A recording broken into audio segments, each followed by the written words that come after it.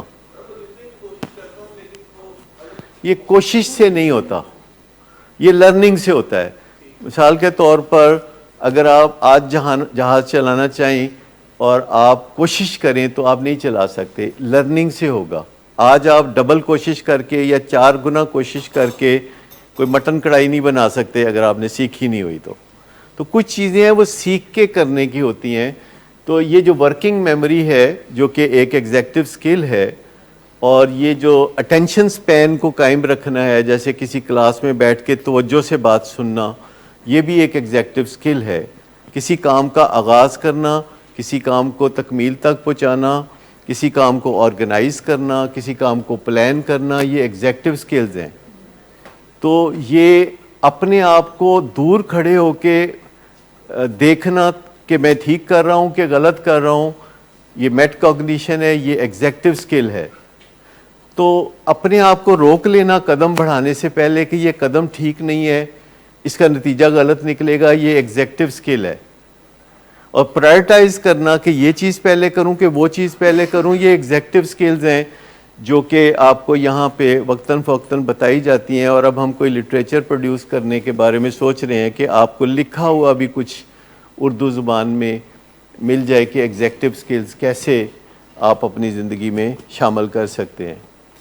لیکن میں آپ کو بتاؤں کہ موڈ کی خرابی جو جڑ ہے, نشے کی بیماری کی جڑ ہے موڈ کی خرابی, اور اس کے ساتھ جو جینز کی طرف سے آتا ہے کہ آپ کا جسم نشے کے ساتھ صحیح طریقے سے نپٹ نہیں سکتا, یہ دونوں چیزیں مل کے آپ کی زندگی میں غیر منظم حالات پیدا کر دیتے ہیں.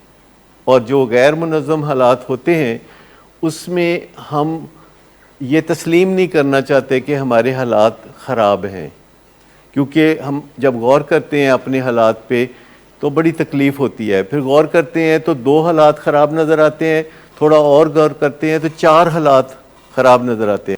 تو بہت سارے لوگ یہ بات نہیں سمجھ پاتے جو کہ بالکل سادہ ہے کہ ہم اپنی انگزائٹی کو اگر صحیح طریقے سے مینیج نہیں کریں گے تو پھر ہم غلط طریقے سے اس کو مینیج کریں گے. مینیج ہم ضرور کریں گے, صحیح طریقے سے نہیں کریں گے تو غلط طریقے سے کریں گے.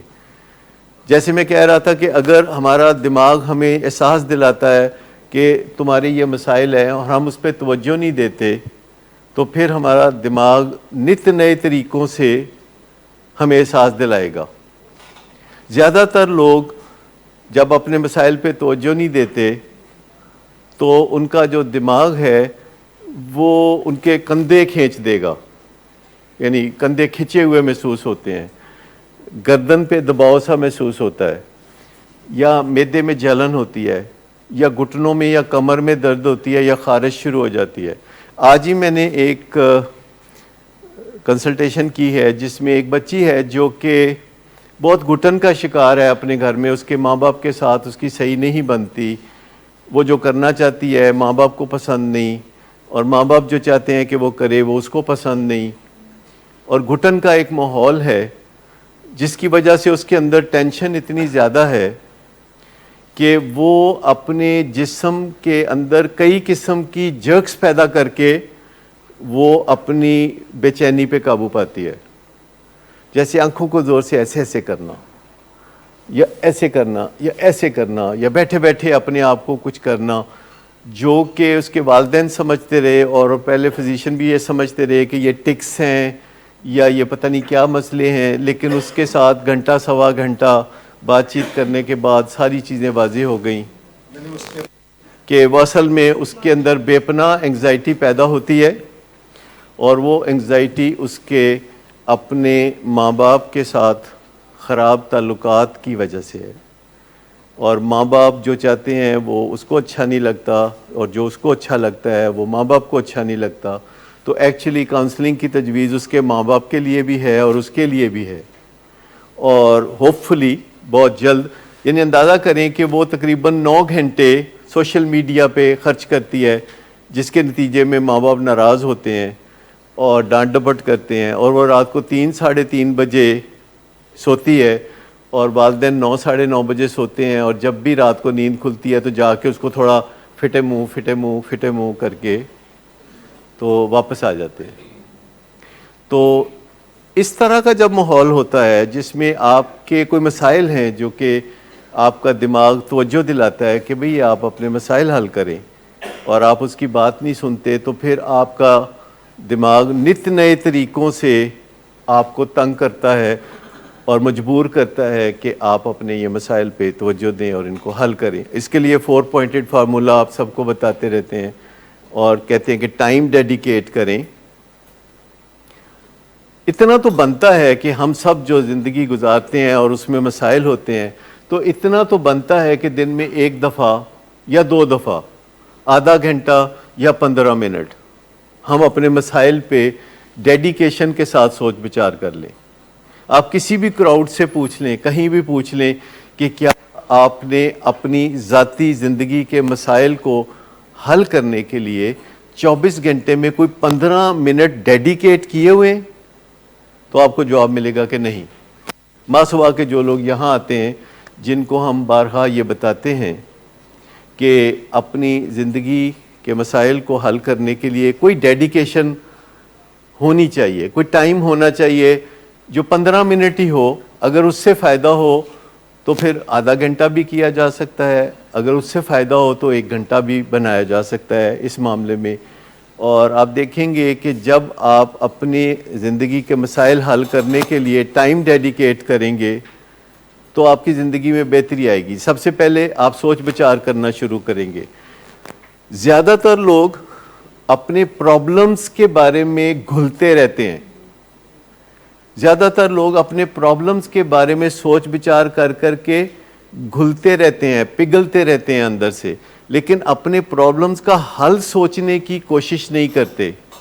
بعض اوقات وہ حل سوچنے کی کوشش کرتے ہیں تو حل نظر نہیں آتا، بعض اوقات حل نظر آتا ہے تو وہ حل ان کے بس میں نہیں ہوتا۔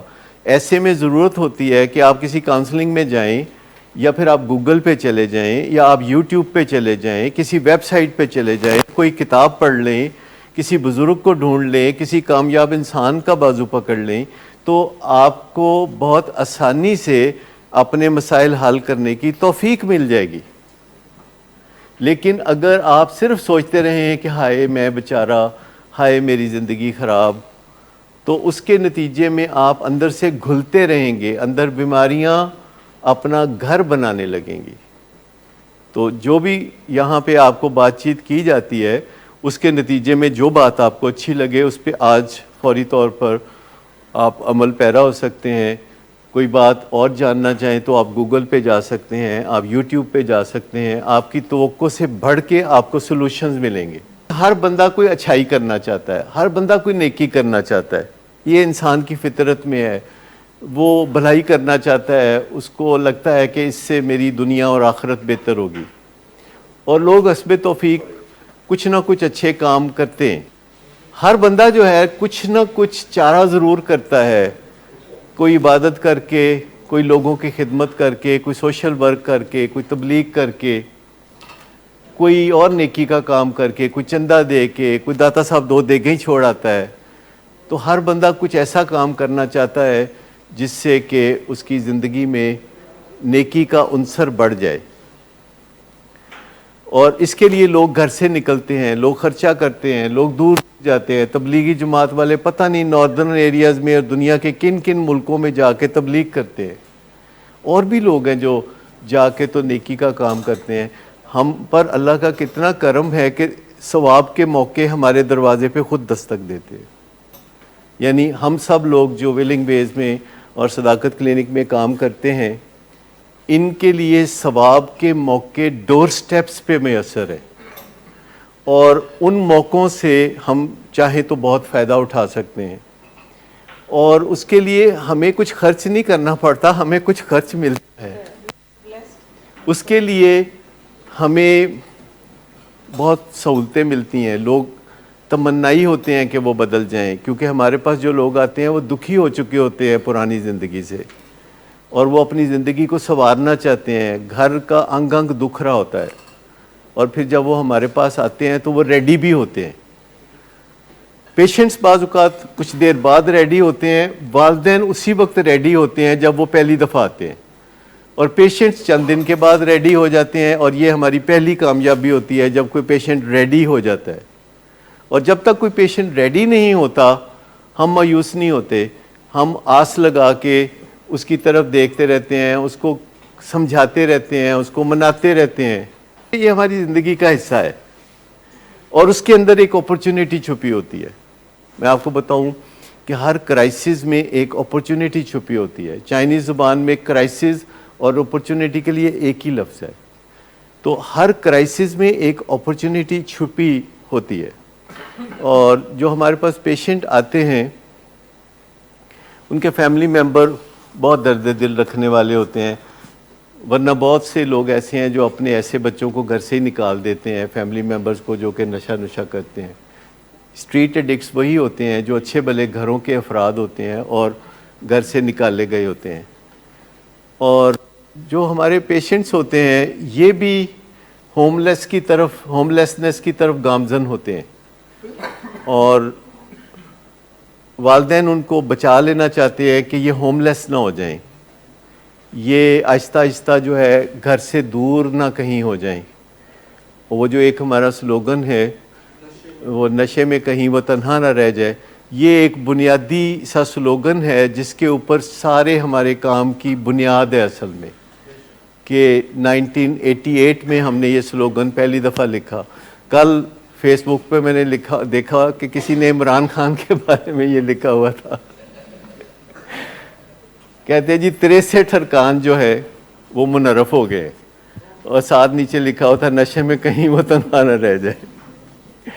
تو میں کہ ساڑھے نہ دوالے ہو جائے کوئی.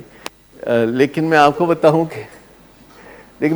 ذرا غور کریں گے تو آپ کو بات سمجھ میں آ جائے گی کہ یہ جو رویے ہوتے ہیں, رعونت کے رویے, یہ جو دھمکیوں کے رویے, یہ جو لوگوں کے بارے میں بہت بری باتیں کہنا اور تکبر سے چلنا, توہین امیز باتیں کرنا, یہ ہمیں آخر کار اکیلا کر دیتا ہے. اخیر میں جو جنگ جیتتا ہے وہ عاجز جیتتا ہے. اگر ہم سب یہ زندگی میں بات سمجھ لیں کہ عاجزی اور انکساری جو ہے وہ پھل دیتی ہے, تو ہم آسانی سے کامیابی کی طرف گامزن ہو جائیں گے.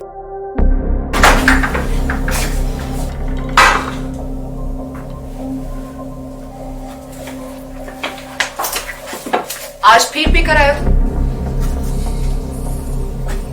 نہیں تو ان بچوں کا ہی خیال کر لو. بند کرو تم اپنی بکواس. لیکن تم اپنی گھٹیا حرکتوں سے باز مت آنا. تم ہو ہی گھٹیا انسان. تم ہوتی کون ہو مجھے روکنے والی؟ تمہارے باپ کے مال کی پیتا ہوں کیا؟ شراب نوشی کی وجہ کردار کی خرابی نہیں, موڈ کی خرابی ہے. شراب نوشی کبھی بھی نشے کی بیماری میں بدل سکتی ہے. نشے کی بیماری ہر سٹیج پر قابل علاج ہے. مدد حاصل کیجئے, کیونکہ وہ ایسا نہیں کرے گا. ولنگ ویز سے مدد حاصل کیجئے, کہیں سے بھی مدد حاصل کیجئے, لیکن فوری مدد حاصل کیجئے. جس معجزے کے انتظار میں آپ نے بہت دیر کر دی, اب وہ دستک دے رہا ہے. مدد حاصل کیجئے, مدد حاصل کیجئے, مدد حاصل کیجئے.